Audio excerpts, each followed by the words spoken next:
I'm sitting here getting my fat bitch on, and I'm sure all of you have heard about the raids in Omaha.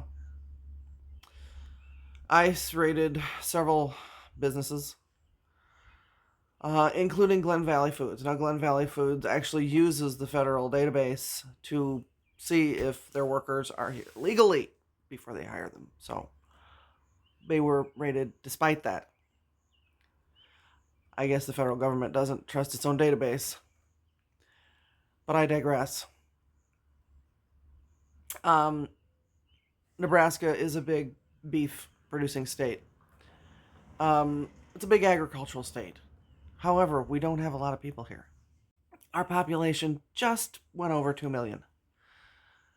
It's not densely populated. That's about 10 people per square kilometer. Um, so, when Glen Valley Foods was raided, 30% of their workforce was taken away. Now you'd be like, oh, well, that's good. They're taking jobs away from Americans. They're taking jobs away from hard-working Americans. No, they're not. Nebraska has a very low unemployment rate. We're averaging about 3% unemployment. We've gone down to as low as 2.4. That basically means that there are more jobs than there are people. Glen Valley Foods, having 30% of their workforce removed, is going to have definitely a slowdown for meat packing, which means meat going to the grocery stores.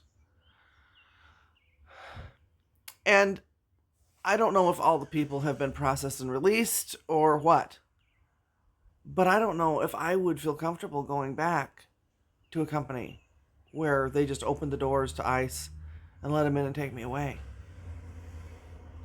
I think I might be looking for a job at another place. I did hear that Omaha Steaks, they attempted to raid them and they wouldn't let them in because they didn't have any proper authority, a warrant, or anything. But what we're going to see, and we're already seeing in the meatpacking industry, is that ranchers are going bankrupt. Packing plants are being raided. The ones in western Nebraska have already had people leave, and 70% of their workforce are undocumented people. And in western Nebraska, there are more cows than there are people. So when we start having food shortages,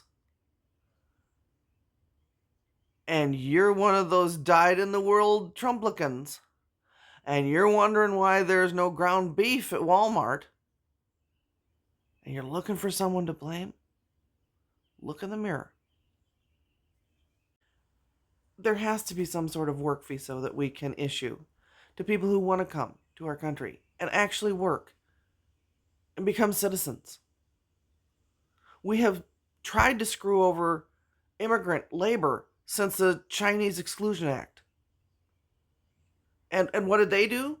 Well, after they didn't get citizenship in the United States, they went to Canada, built their railroad, and got citizenship there.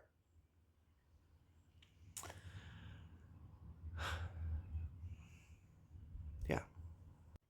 We have the cows. We have the turkeys. We have the hogs. We have the chickens.